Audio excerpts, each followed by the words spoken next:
Dalam cerita video sebelum ini ada cerita tentang Hornet Nest di dunia intelijen, di mana sebelum ISIS diciptakanlah ideologi baru terlebih dahulu selama 6 tahun oleh 18 doktor ilmu agama. Dalam dunia ekonomi, sering kita seakan kaku kepala kita berhadapan dengan teori ekonomi yang ternyata tidak sejalan dengan aplikasinya dalam strategi bernegara. Apakah ada dualisme dalam ekonomi tersebut? Ekonomi kampus adalah ciptaan dalam tanda petik agar kalau dipraktekkan pada sebuah negara, ilmu tersebut usut. Sementara yang negara adidaya lakukan itu bukan ekonomi yang diajarin di kampus. Jadi ilmu kampus ternyata ilmu ciptaan rekaan semata. Hornet Nest ekonomi ternyata ada. Ideologi ekonomi untuk menjebak itu ternyata ada. Batasan atau barrier to entry agar negara lain tidak bisa sekuat negara adik kuasa itu didesain agar negara pemenang perang yaitu Amerika dan negara Eropa Barat terus berkuasa. Mau bukti? Mana mata uang penguasa di dunia ini? 65% transaksi di dunia ini menggunakan US dollar,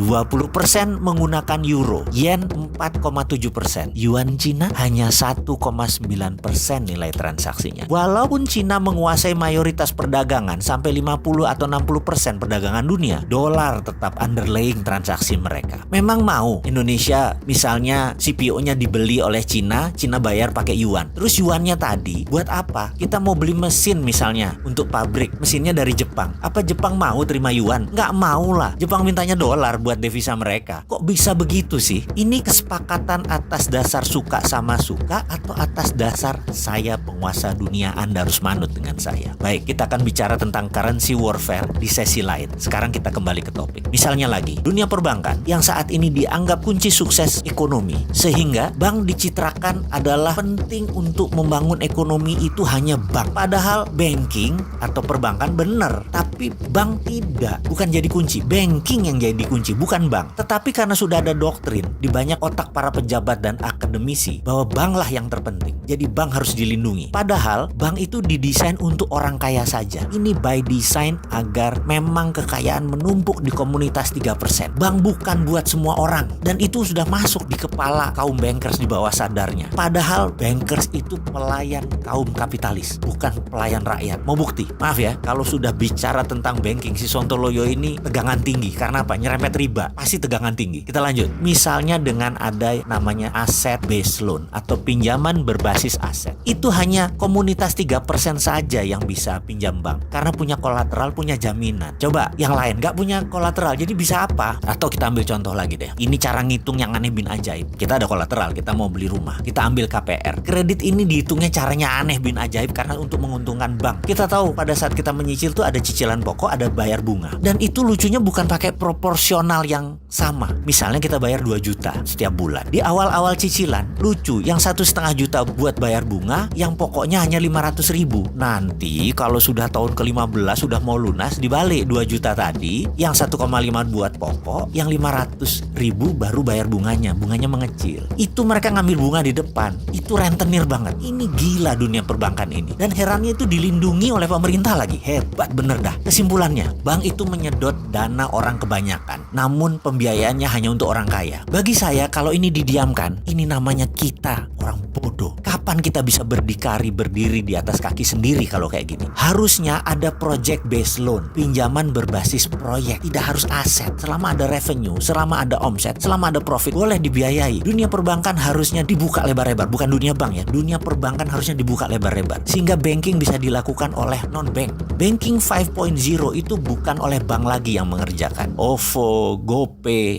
Alipay sejenisnya lah. Itu adalah banking system pembayaran. Dan itu di tahun depan sebentar lagi tidak terbendung kehadirannya. Ini semua akan terjadi di Indonesia. Jadi wahai bankers, mulailah berpikir, ubah banking system Anda. Banking akan bertahan sepanjang zaman, namun bukan bank. Bank itu sunset. Goodbye bank. Wahai pejabat negara, mulailah membuka diri atas banking 5.0, banking from non-banking system, sehingga riba bisa hilang.